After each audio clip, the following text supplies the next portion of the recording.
बच्चों नमस्कार और एक बार पुनः आपका स्वागत है मेरे YouTube channel NTA net preparation में। आज हम एक महत्वपूर्ण टॉपिक पर बात करने वाले हैं जो कि है भारत में व्याप्त जाति व्यवस्था की विशेषताओं से संबंधित। तो जाति व्यवस्था की विशेषताएं कल हमने अध्ययन किया था। जाति व्यवस्था की अर्थ परिभाषाएं और कुछ विशेषताओं को भी हमने देखा था। तो उसी में आज और बारीकी से हम जाति व्यवस्था की जो अन्य विशेषताएं हो सकती हैं उनको बारीकी से अध्ययन करेंगे। तो आइए प्रारंभ करते हैं अपने वीडियो को। तो जाति व्यवस्था की जो विशेषताएं हैं उन्हें विद्वानों ने दो रूपों में बांटने का प्रयास किया है। पहली है संरचनात्मक विशेषताएं और दूसरी है संस्थात्मक विशेषताएं। तो जो संरचनात्मक विशेषताएं हैं उसमें हमको दो बिंदु देखने को मिलते हैं, खंडात्मक विभाजन और संस्तरण। जबकि जो संस्थात्मक विशेषताएं हैं उसमें हमको 6 बिंदु देखने को मिलते हैं, खान पान एवं सहभोज पर प्रतिबंध, सामाजिक समागम पर प्रतिबंध, नागरिक तथा धार्मिक असमर्थताएं, इसके अतिरिक्त व्यवसाय पर प्रतिबंध, विवाह पर प्रतिबंध और प्रदत्त सदस्यता। तो इन बिंदुओं को हम बारीकी से देखने का प्रयास करते हैं। जो जो जाति की संरचनात्मक विशेषताएं हैं इसे स्ट्रक्चरल कैरेक्टरिस्टिक्स ऑफ कास्ट भी कह सकते हैं। तो इसमें जो जाति की संरचनात्मक विशेषताएं हैं इससे तात्पर्य है कि जाति का समाज की संरचना में क्या स्थान है। वह एक इकाई के रूप में सामाजिक संरचना में अन्य जाति की इकाइयों से किस प्रकार संबंधित है, अन्य इकाइयों से वह किस प्रकार प्रभावित होती है एवं उन पर किस प्रकार अपना प्रभाव डालती है।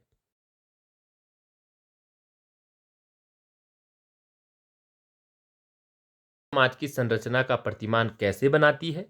जाति एक इकाई एवं संरचना के रूप में हिंदू समाज का स्तरीकरण का निर्धारण एवं संचालन कैसे करती है, या फिर जाति की हिंदू सामाजिक संगठन में एकता और अपरिहार्यता के रूप में जो विशेषताएं स्पष्ट होती हैं वे संरचनात्मक विशेषताएं कहलाती हैं।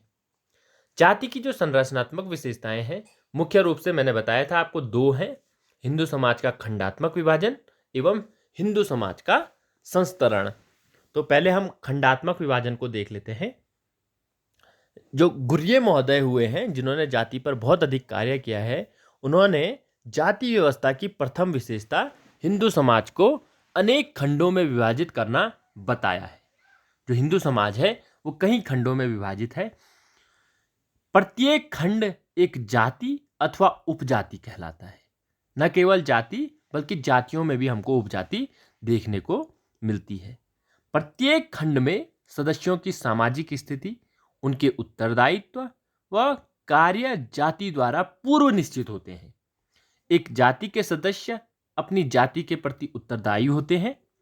गुर्ये महोदय के अनुसार नागरिककरण अपनी नैतिक निष्ठा के मामले में संपूर्ण समुदाय के स्थान पर अपनी जाति को क्या है, प्रथम स्थान देते हैं। आपका जो गुर्ये महोदय हैं उन्होंने खंडात्मक विभाजन से तात्पर्य इसी निष्ठा पर आधारित छोटे छोटे अनेक जातीय समूह में विभाजन से माना है। खंडात्मक विभाजन का अर्थ यानी कि खंड खंड में है, हिंदू धर्म है उसमें कई प्रकार के खंड हमको देखने हैं, जाति उपजाति देखने को हमको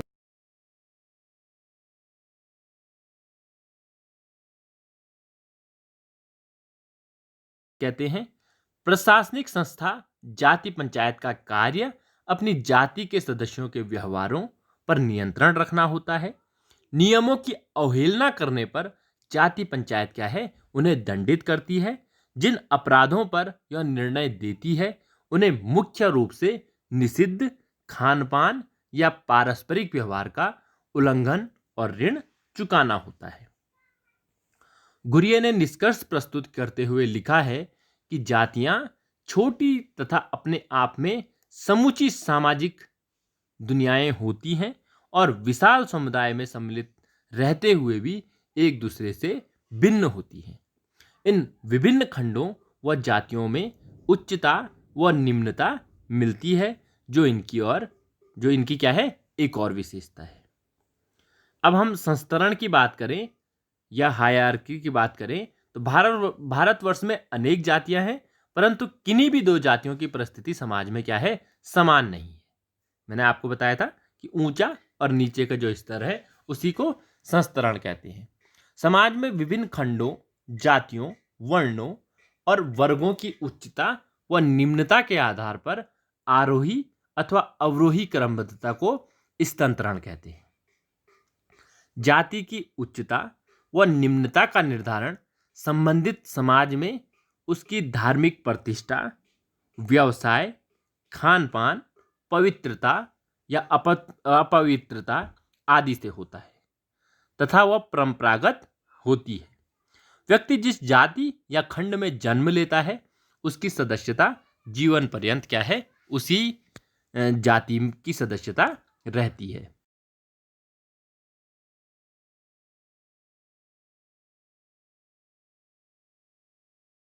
भारतीय सामाजिक व्यवस्था में जो जाति की संस्थात्मक विशेषताएं हैं उसका अर्थ है कि जाति की संस्थात्मक अथवा जो सांस्कृतिक विशेषताएं हैं वो मैंने आपको 6 बताई थी। उसमें जो पहली है वह है खान पान एवं सहभोज पर प्रतिबंध। जाति व्यवस्था में खान पान एवं सहभोज से संबंधित अनेक प्रतिबंध हमको देखने को मिलते हैं।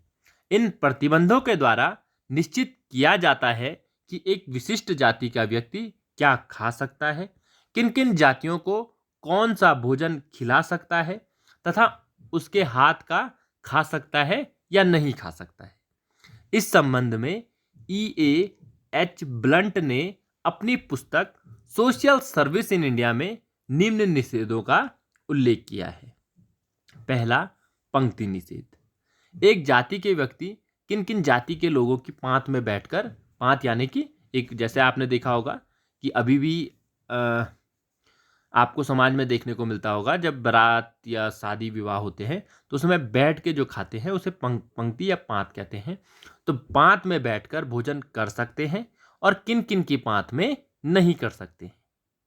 दूसरा है पाक निषेध, यानी कि एक जाति किन किन व्यक्तियों द्वारा पकाया हुआ भोजन ग्रहण कर सकती है और किन किन का नहीं कर सकती है।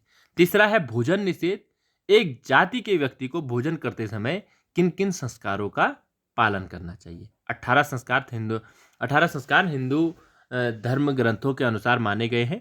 तो विभिन्न जाति के लोगों को, विभिन्न जाति या वर्गों के लोगों को किन किन संस्कारों का पालन करना चाहिए, इस संदर्भ में भी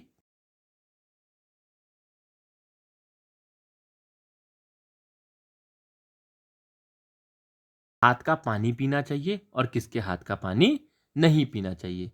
पांचवा, खाद्य निषेध, जाति क्या खाए और क्या न खाए। जैसे आपने देखा होगा कि ब्राह्मणों को मीट खाने के लिए निषेध किया गया है। तो ये क्या है, जाति व्यवस्था इसी आधार पर हम कह सकते हैं। या फिर किन किन जीवों को खा सकते हैं, किन किन जीवों को नहीं खा सकते हैं, ये भी वर्णन हमको विभिन्न जातियों में भारत में देखने को मिलता है। हुक्का पानी निषेध।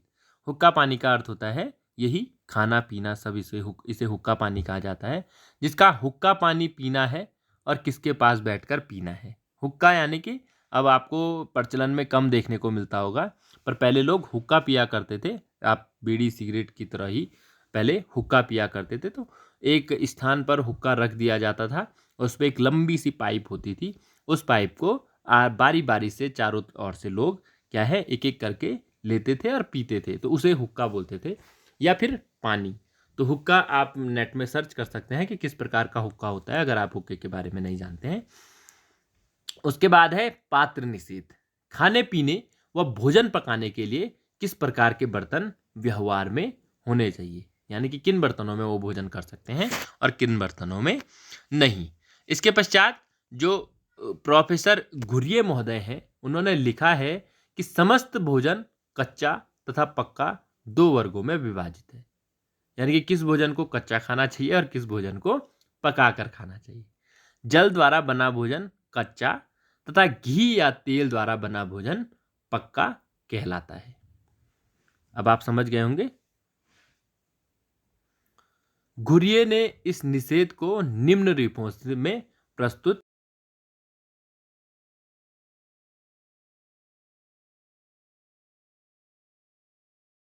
के अतिरिक्त अन्य किसी के द्वारा बनाए गए भोजन को कभी ग्रहण नहीं करना चाहिए।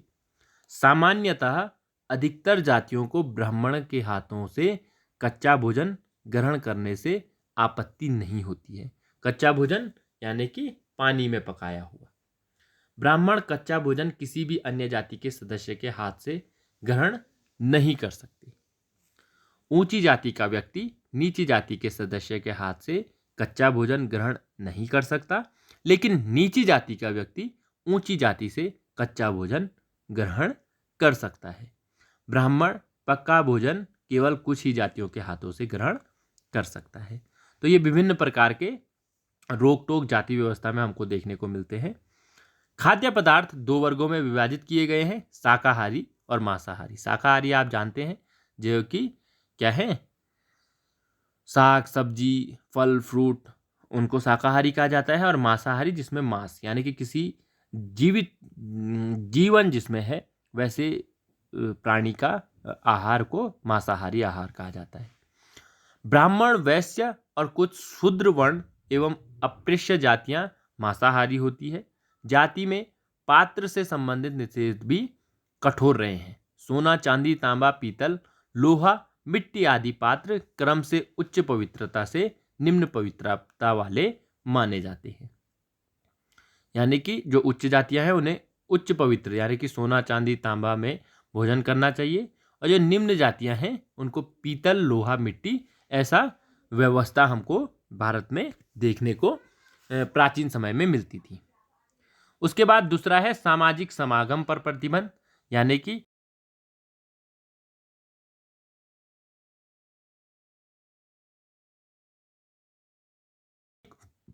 विशेषाधिकार एवं निर्योग्यताएं मिलती है। व्यक्ति जाति और समाज के स्तर पर जातियों में परस्पर सामाजिक संपर्क, समीपता अर्थात सामाजिक समागम से संबंधित अनेक चौंका देने वाले निषेध देखे जा सकते हैं। पवित्रता, अपवित्रता, छुआछूत आदि के विचार उत्तर भारत की तुलना में दक्षिण भारत में अधिक फैले हुए हैं। दक्षिण भारत में मान्यता है कि अगर अछूत की छाया उच्च जाति के व्यक्ति पर पड़ जाती है तो वह क्या है, अपवित्र हो जाता है। कोई भी ऊंची जाति का व्यक्ति किसी चमार या इन शब्दों का प्रयोग के क्या है, संविधान ने अब वंचित कर दिया है। इनको एससी वर्ग कहा जाता है। अब चमार या एससी वर्ग को क्या है, नहीं छूता है। बहुत सी नीची जाति के व्यक्ति को मंदिर के चौक में प्रवेश नहीं करने दिया जाता है। निम्न जातियों को गांव के बाहरी सीमा पर रहने के लिए बाध्य किया जाता है। इसके अतिरिक्त घुरिये महोदय बताते हैं भारत के संदर्भ में कि भारत की विभिन्न क्षेत्रों में सामाजिक समागम संबंधित प्रतिबंधों पर प्रकाश डाला है। सिद्धांत रूप में ऊंची जाति का व्यक्ति अपने से नीची जाति के सदस्यों द्वारा स्पर्श हो जाने पर अपवित्र हो जाता है, लेकिन व्यवहार में इस नियम का दृढ़ता से पालन नहीं किया जाता है। ये देखिए, इसको आपने देखा होगा क्योंकि धीरे धीरे परिवर्तन आ रहा है, इसलिए व्यवहार में क्या है, दृढ़ता से यह पालन में नहीं आ रहा है। तीसरा है नागरिक तथा धार्मिक असमर्थताएं। इसके अंतर्गत जाति व्यवस्था में विभिन्न जातियों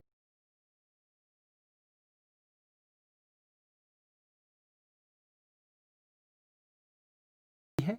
अनेक क्षेत्रों में जहां ब्राह्मणों तथा अन्य उच्च जातियों को उनके समाज में उच्चता के स्तर के अनुसार विशेषाधिकार प्राप्त थे, वहीं दूसरी ओर निम्नतम जातियां विशेष रूप से अस्पृश्य जातियों को क्या है, उनके स्तर के अनुसार अनेक निर्योग्यताएं और असमर्थताएं देखने को हमको मिलती है। घुरिये, जेम्स, फावर्स, स्लेटर, थर्स्टन, रसेल, विल्सन आदि ने अपने अपने अध्ययनों के आधार पर अनेक असमर्थताएं एवं निर्योग्यताएं बताई है, और आप भी जानते हैं कि कौन कौन सी निर्योग्यताएं हमको देखने को मिलती है। जैसे कुएं से जल निकालने की अनुमति नहीं है, मंदिर में प्रवेश की अनुमति नहीं है। इस प्रकार की निर्योग्यताएं हमको निम्न जातियों के लोगों को में देखने को मिलती है। निष्कर्ष रूप में कहा जा सकता है ब्राह्मण तथा उच्च जातियों को विशेषाधिकार अधिकतम प्राप्त थे या हैं, तथा असमर्थताएं न्यूनतम, तथा इसके विपरीत निम्नतम जातियां हैं उन पर क्या है, असमर्थताएं या उन पर नियोग्यताएं थोपी गई है। इन विशेषाधिकार एवं असमर्थताओं के क्षेत्र ग्रामीण आवास क्षेत्र, भवन निर्माण की सामग्री एवं मंजिलें, वस्त्र आभूषण, संस्था, कुओं से पानी लेना, अपराध एवं दंड निर्धारण, राजस्व कर आदि थे। तो ये क्या है, हमको देखने को मिलते हैं। अब जब व्यवसाय पर प्रतिबंध की बात करते हैं तो कौन सा व्यवसाय को किस जाति के लोग कर सकते हैं और कौन सा व्यवसाय नहीं कर सकते हैं, तो उस संदर्भ में ये बात कही गई है कि जाति व्यवस्था में व्यवसाय परंपरागत होते थे।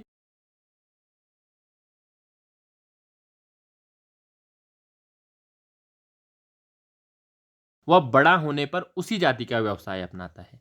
जाति में व्यवसाय पीढ़ी दर पीढ़ी हस्तांतरित होते रहते हैं। जैसे नाई, धोबी, स्वर्णकार, चर्मकार आदि अपना व्यवसाय परंपरागत रूप से करते रहते हैं। इसके बाद विवाह पर प्रतिबंध है, तो एक जाति का व्यक्ति दूसरी जाति पर विवाह नहीं कर सकता है। इसी प्रतिबंध की बात की गई है और इसको आप जानते भी हैं। जाति व्यवस्था की एक प्रमुख विशेषता विवाह पर प्रतिबंध है, जिसका अर्थ है कि प्रत्येक जाति के सदस्य अपनी जाति में ही विवाह संबंध स्थापित कर सकते हैं। जाति या उपजाति के बाहर विवाह संबंध स्थापित करने पर वर वधू तथा उनके माता पिता को जाति से बहिष्कृत कर दिया जाता है। विस्टर पार्क ने तो अंतर्विवाह को जाति व्यवस्था का एक सार माना है, यानी कि एक महत्वपूर्ण जो विशेषता है वो क्या है, अंतर्विवाह। घुरिये के अनुसार अंतर्विवाह अर्थात अपनी ही उपजाति में विवाह करने के इस सामान्य नियम के कुछ अपवाद भी हैं और उसका कारण अनुलोम विवाह प्रथा का होना है। घुरिये ने महाराष्ट्र तथा गुजरात के उदाहरण देकर इस विशेषता को समझाया है कि महाराष्ट्र में कोकणस्थ ब्राह्मण परिवार में जन्मी कन्या से विवाह करना होता है। गुजरात में विवाह का क्षेत्र और भी छोटा होता है।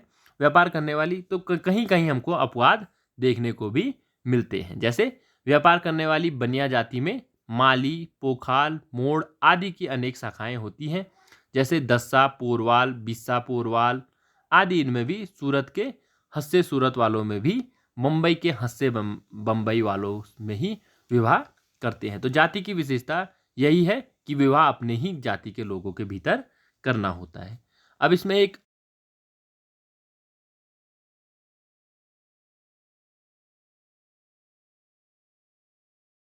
उसे उस जाति की सदस्यता क्या है, स्वतः ही प्राप्त हो जाएगी।